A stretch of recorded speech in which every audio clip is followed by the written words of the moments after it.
Imagina que estás sentado en la cabina de una nave espacial. No hay sonido. El espacio no tiene sonido. Solo hay silencio absoluto y frente a ti, ocupando casi todo el campo de visión a través del cristal blindado de la cabina, hay algo que ningún ser humano ha visto nunca desde esta distancia. Una esfera enorme, dorada, perfecta, rodeada de anillos que brillan como si alguien hubiera suspendido millones de fragmentos de hielo en órbita alrededor de ella. Es la imagen más hermosa que has visto en tu vida. Estás a 10.000 kilómetros de Saturno. Y en los próximos minutos, si decides no frenar, vas a entrar en él. Esta es la pregunta que nadie ha podido responder con un experimento real, porque ningún ser humano ha estado aquí. Pero la física sí puede responderla. La ciencia conoce exactamente lo que hay dentro de Saturno, capa por capa, y kilómetro a kilómetro, desde las nubes de la superficie hasta el núcleo en las profundidades. Y lo que esos datos describen no es un viaje, es una cuenta atrás. Saturno es el segundo planeta más grande del sistema solar. Tiene un diámetro de casi 120.000 kilómetros, 9 veces el de la Tierra. Su masa es 95 veces la nuestra. Pero a diferencia de la Tierra, no tiene suelo. No hay superficie. No hay un punto donde la caída se detenga. Entrar en Saturno no es aterrizar en un planeta. Es caer dentro de él sin fondo visible, mientras el entorno a tu alrededor se vuelve progresivamente más hostil, más caliente, más denso y más oscuro, hasta que la nave deja de existir como estructura coherente. Lo que vas a escuchar a continuación está basado en física real, en los datos de las misiones Pioneer 11, Voyager 1, Voyager 2 y Cassini. En modelos de presión atmosférica, temperatura y composición química validados por décadas de investigación. No es ciencia ficción, es lo que le pasaría, segundo a segundo, a cualquier objeto que entrara en Saturno. Bienvenido a Cosmos Universal. Abróchate el cinturón. No va a servir de nada, pero abróchate el cinturón. Antes de hablar de lo que ocurre dentro de Saturno, hay que hablar de lo que ocurre antes de llegar. Saturno está a una distancia media de 1.400 millones de kilómetros de la Tierra. Eso varía según la posición de ambos planetas en sus órbitas, pero incluso en el punto más cercano. La distancia es de más de 1.200 millones de kilómetros. La luz del Sol tarda más de 80 minutos en llegar hasta Saturno. Eso significa que cualquier señal que envíes a la Tierra desde las proximidades de Saturno tardará más de 80 minutos en llegar. Y otros 80 minutos en recibir una respuesta. Si algo va mal, estás completamente solo. La sonda Cassini, lanzada en 1997, tardó casi 7 años en llegar a Saturno, y eso utilizando asistencia gravitatoria, la técnica que consiste en aprovechar la gravedad de otros planetas para ganar velocidad sin gastar combustible. Cassini pasó por Venus 2 veces, luego por la Tierra, luego por Júpiter, usando cada planeta como una catapulta que la lanzaba cada vez más lejos. Sin esa técnica, el viaje habría durado aún más. Ahora imagina que eres tú. 7 años en el espacio, 7 años de aislamiento absoluto, de raciones de comida calculadas al gramo, de aire reciclado y de un espacio de vida que no supera el de un apartamento pequeño. 7 años mirando por la ventana un espacio vacío que no cambia. Las estrellas no se mueven de forma perceptible a esa escala de tiempo. El Sol se va haciendo más pequeño muy lentamente. Y Saturno se va haciendo más grande, también muy lentamente, hasta que un día llena el campo de visión de la cabina y te das cuenta de que has llegado. El primer problema que encuentras antes incluso de intentar entrar son los anillos. Los anillos de Saturno son mucho más que una estructura decorativa. Son una zona de peligro activa. Están formados por millones de fragmentos de hielo y roca, algunos del tamaño de un grano de arena, otros tan grandes como una casa de varios pisos, todos orbitando el planeta a velocidades de entre 10.000 y 30.000 kilómetros por hora. Un impacto con uno de esos fragmentos a esa velocidad equivale a una explosión. No hay material conocido que resista ese impacto sin sufrir daños severos. La sonda Cassini cruzó varias veces el espacio entre los anillos y la atmósfera de Saturno durante sus últimas órbitas, en una región que los ingenieros llamaron la Gran Final. Incluso en esa región relativamente despejada, la nave fue impactada por miles de partículas de polvo por segundo. No fragmentos grandes, polvo microscópico. Pero a esas velocidades, el polvo se comporta como una lluvia de proyectiles. Los instrumentos de Cassini registraron ese bombardeo constante hasta el final. Consigues cruzar los anillos. La nave está dañada pero funciona. Y ahora tienes delante la atmósfera de Saturno. Desde aquí parece suave, casi tranquila. Las franjas amarillas y beige que ves desde lejos parecen nubes pacíficas, parecen un cielo de verano visto desde muy arriba. No lo son, y en el momento en que la nave toca las primeras capas de la atmósfera, el descenso comienza. Altitud, 500 kilómetros sobre las nubes visibles. Velocidad de descenso, creciente. La entrada en la atmósfera de Saturno comienza en silencio. Las primeras capas son extremadamente tenues, casi tan vacías como el espacio exterior. La nave apenas las nota. La temperatura exterior empieza a bajar. Estamos ya en los 180 grados bajo cero. El hidrógeno y el helio que componen esta región son tan poco densos que no generan resistencia apreciable. Podrías pensar por un momento que esto no es tan diferente al espacio. Ese pensamiento dura poco. Altitud. 300 kilómetros sobre las nubes. Los primeros vientos. A medida que la nave desciende, la densidad del gas aumenta de forma gradual. Y con esa densidad llegan los vientos. No vientos como los de la Tierra. Los vientos ecuatoriales de Saturno alcanzan los 1800 kilómetros por hora. Para ponerlo en contexto, el huracán más poderoso jamás registrado en la Tierra, el Patricia en 2015, tuvo vientos de 345 kilómetros por hora. Saturno sopla más de 5 veces eso de forma continua, permanente, sin pausas, sin temporadas de calma. Ha estado así durante 4.500 millones de años. La nave empieza a vibrar. Los sistemas de estabilización se activan automáticamente, intentando compensar las corrientes. Las alarmas de turbulencia se encienden. El piloto automático lucha contra vientos que cambian de dirección con una velocidad e imprevisibilidad que ningún algoritmo fue diseñado para manejar. Ante el ruido dentro de la cabina, que antes era solo el zumbido de los sistemas, ahora incluye crujidos metálicos ocasionales cuando una ráfaga especialmente fuerte golpea el casco. Altitud, 150 kilómetros sobre las nubes. Las tormentas, ahora puedes verlas. Lo que desde fuera parecían franjas de nubes tranquilas son en realidad sistemas de tormentas de una escala que no tiene equivalente en la Tierra. Las nubes de amoníaco y sulfuro de hidrógeno se extienden miles de kilómetros en todas las direcciones. Algunas de esas estructuras de nubes son más grandes que el continente africano. Se mueven, giran, se fragmentan y se reorganizan en ciclos que duran años o décadas. Saturno tiene un fenómeno que los científicos llaman la Gran Mancha Blanca. Una tormenta periódica de escala planetaria que aparece aproximadamente cada 30 años terrestres, cuando el verano llega al hemisferio norte de Saturno. La última gran manifestación ocurrió en 2010 y fue registrada por la sonda Cassini con un nivel de detalle sin precedentes. En su punto máximo, esa tormenta rodeó completamente el planeta, formando una banda de convulsión atmosférica que se extendía durante 300.000 kilómetros. Dentro de esa tormenta, los relámpagos que se registraron eran 10.000 veces más potentes que los relámpagos terrestres. La nave entra en la zona de nubes. La visibilidad cae a 0 en segundos. Todo lo que hay fuera de la ventana es una pared de gas naranja y amarillo que se mueve a velocidades que el ojo humano no puede seguir. El calor exterior empieza a subir. Ya no estamos en 180 bajo cero. Estamos en 130 bajo cero. Sigue siendo mortal para un ser humano sin protección, pero la tendencia es clara. Hacia abajo hace más calor, y hacia abajo es hacia donde vamos. Los relámpagos empiezan.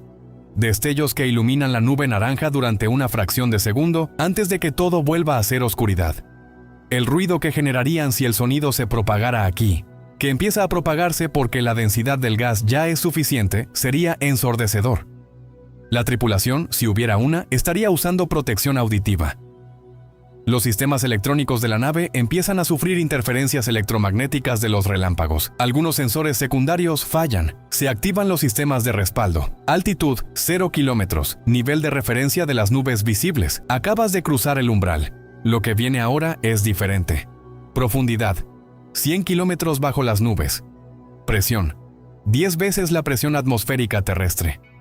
Bajo las nubes visibles, Saturno cambia de carácter. La presión ha aumentado hasta 10 veces la presión atmosférica de la Tierra. Es equivalente a estar a 100 metros de profundidad en el océano terrestre. Una presión que un ser humano sin traje no sobreviviría. Pero la nave fue diseñada para esto. Por ahora, aguanta. La temperatura sigue subiendo. Estamos ya en 0 grados centígrados, luego en 20, luego en 50.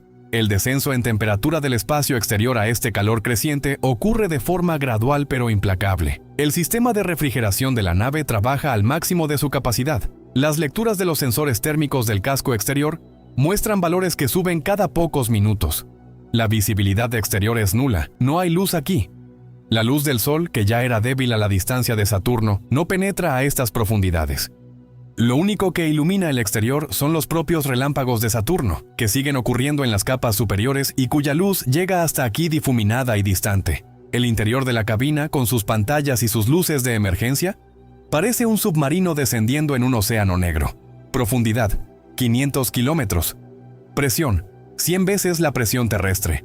Temperatura, 120 grados centígrados. El primer crujido estructural serio llega aquí. La presión equivale ahora a estar a 1 kilómetro de profundidad en el océano terrestre. El casco de la nave, diseñado para resistir el vacío del espacio, no fue diseñado para este tipo de estrés. En el espacio, la amenaza es la expansión hacia afuera, el vacío que intenta succionar el interior. Aquí, la amenaza es la compresión hacia adentro, el planeta intentando aplastarte. Los paneles del casco exterior empiezan a deformarse de forma microscópica. Los sensores de integridad estructural lo registran. Las alarmas correspondientes se encienden. No es un fallo catastrófico todavía, pero la dirección es clara. Cada kilómetro de descenso adicional añade más presión. Y hay miles de kilómetros por debajo. El gas que rodea la nave ya no se comporta como aire, se comporta como un fluido, denso, viscoso, resistente. Los propulsores de la nave tienen que trabajar mucho más para mantener una velocidad de descenso controlada. El combustible se consume a un ritmo que los ingenieros que diseñaron esta misión hipotética nunca calcularon para estas condiciones, porque nadie diseñó una nave para esto. Profundidad, 1500 kilómetros. Presión, 1000 veces la presión terrestre. Temperatura, 300 grados centígrados. El calor ahora es el problema principal. 300 grados centígrados en el exterior. El sistema de refrigeración de la nave está al límite absoluto de su capacidad. Si falla, el interior de la cabina alcanzará temperaturas letales en minutos. Los trajes de protección de la tripulación hipotética ofrecerían quizás 1 hora adicional de supervivencia. No más. El gas exterior ha pasado de comportarse como aire a comportarse como algo que no tiene equivalente en la superficie de la Tierra. Es hidrógeno comprimido a una presión tan extrema que sus propiedades físicas cambian. Ya no es un gas en el sentido convencional. No es tampoco un líquido en el sentido convencional. Es un fluido supercrítico. Un estado de la materia donde la frontera entre gas y líquido desaparece. Es más denso que el agua en muchas regiones, pero fluye como un gas. Y a moverse a través de él requiere una energía enorme. La nave avanza cada vez más despacio a pesar de que los propulsores están al máximo. Las comunicaciones con la Tierra llevan horas siendo imposibles. No porque la señal tarde 80 minutos en llegar, eso ya lo sabíamos, sino porque la densidad del gas y la actividad electromagnética del planeta bloquean completamente cualquier señal de radio. Estamos completamente solos, completamente incomunicados, descendiendo en la oscuridad dentro de un planeta que no tiene fondo. Profundidad, 5000 kilómetros. Presión, 100.000 veces la presión terrestre. Temperatura, 2000 grados centígrados. Aquí termina la nave. No de golpe, no con una explosión. El proceso es más lento y más brutal. El casco exterior cede primero en los puntos de mayor tensión estructural.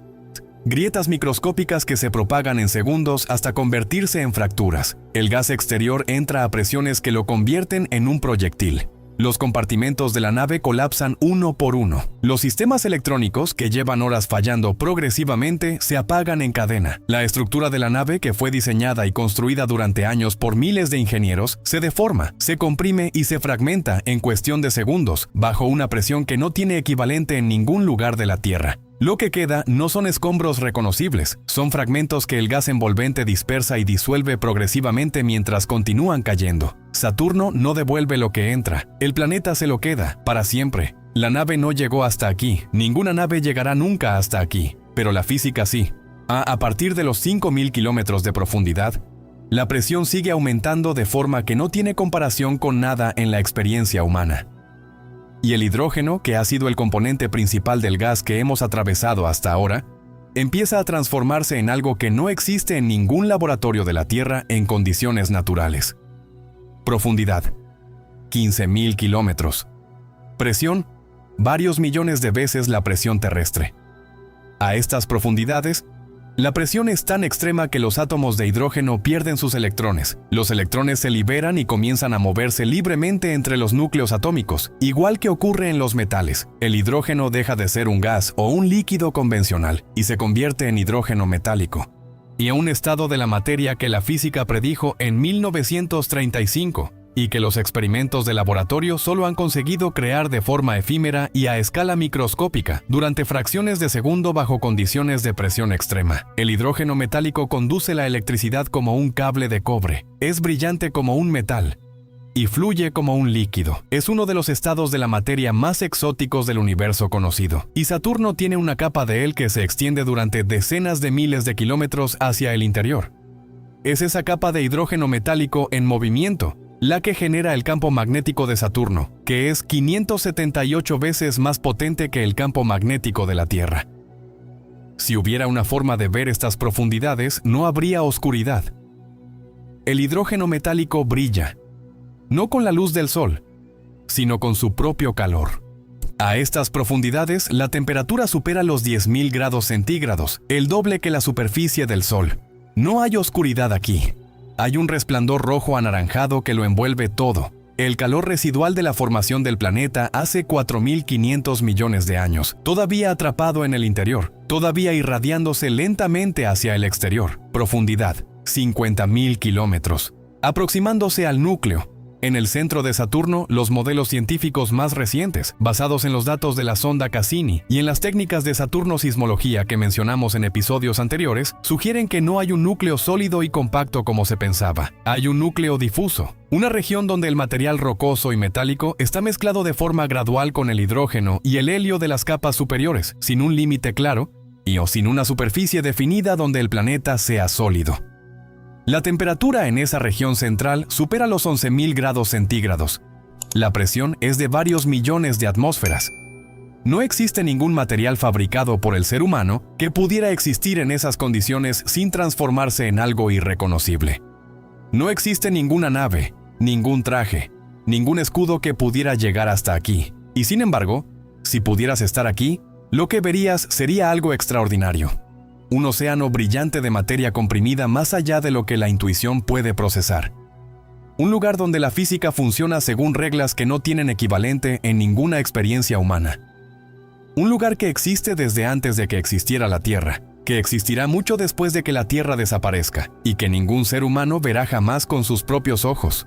Sí, Saturno no es un planeta con un suelo que no encontramos, es un planeta que se niega a tener suelo. Es materia organizada de una forma radicalmente diferente a todo lo que existe en la superficie de la Tierra, y la única forma de conocerlo desde adentro es a través de la física, los modelos y las matemáticas, la única herramienta que puede entrar en Saturno y salir para contarlo. Hay una pregunta que en algún momento surge en cualquier ejercicio de imaginación como este. ¿Y si la nave aguantara?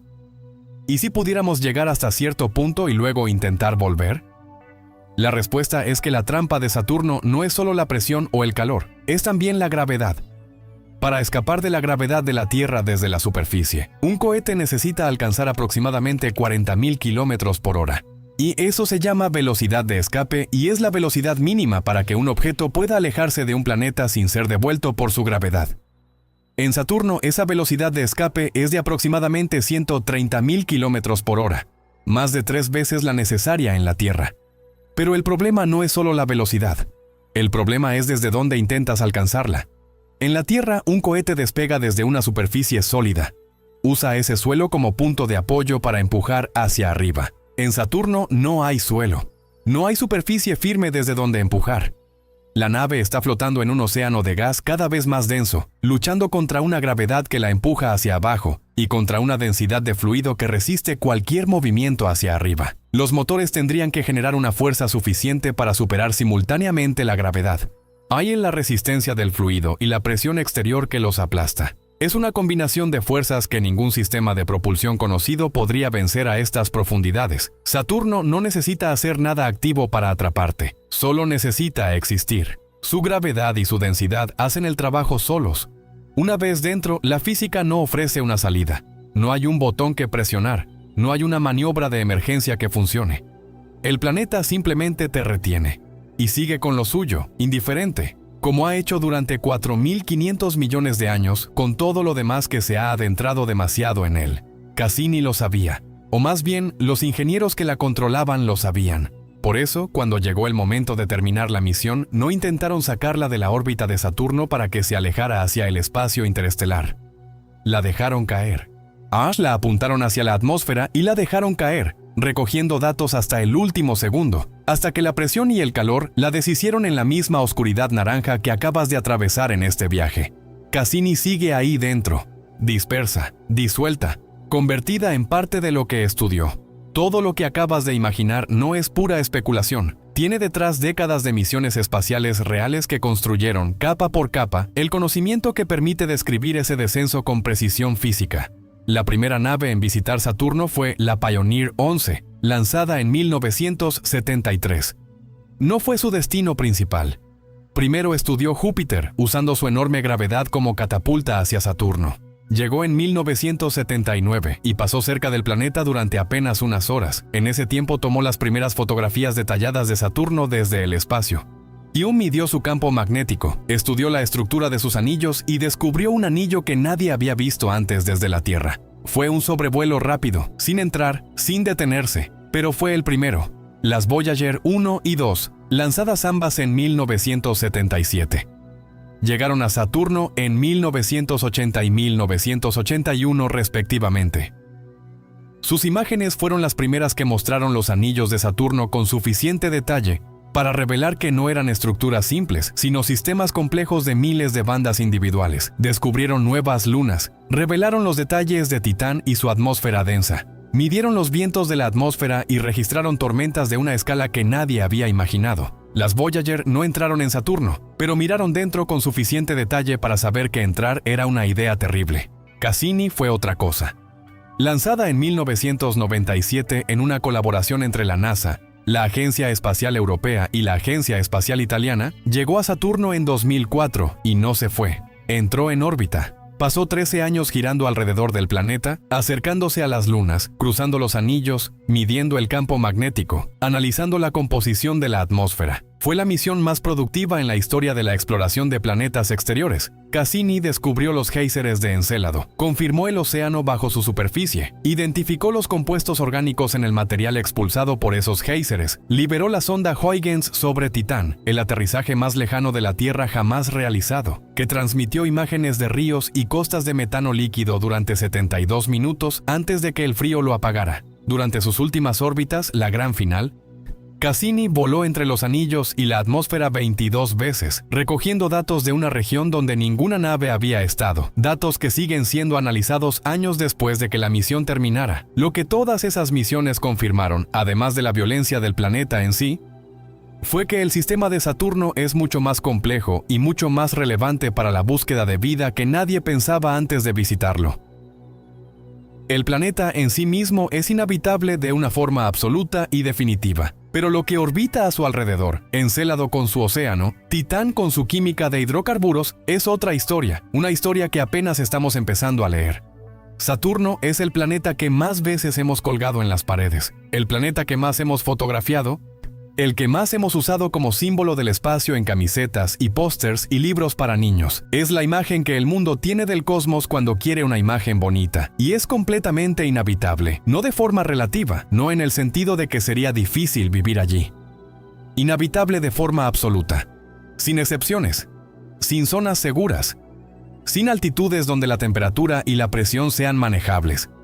Desde la primera capa de nubes hasta el núcleo, Saturno es un sistema diseñado, sin intención pero con una eficiencia perfecta, para destruir cualquier cosa que entre en él. Y sin embargo, a su alrededor, en las lunas que mantiene en órbita mediante la misma gravedad que destruye todo lo que cae hacia él, hay mundos que podrían tener vida. Encélado con su océano de agua líquida y sus géiseres de compuestos orgánicos. Titán, con su química de hidrocarburos y su ciclo climático de metano. Mundos que la gravedad de Saturno mantiene activos, calientes en su interior, geológicamente vivos, precisamente porque Saturno no los deja descansar. El planeta más bello del sistema solar es también el más violento para cualquier cosa que intente entrar. Y al mismo tiempo, podría ser el sistema con más mundos potencialmente habitables después de la Tierra. La belleza y la destrucción, la vida y la muerte, coexistiendo en el mismo sistema gravitacional, a 1.400 millones de kilómetros de aquí. La próxima misión tripulada al sistema solar exterior, si ocurre en nuestra vida, no irá a Saturno, irá a sus lunas. A buscar en Encélado o en Titán lo que Saturno mismo se niega a dejar vivir en su interior. Y si lo encuentran, O y si hay algo en esos océanos de agua o en esas costas de metano, la imagen de Saturno que colgamos en las paredes de los cuartos de los niños tendrá un significado completamente diferente. Ya no será solo el planeta bonito, será el planeta que guarda vida.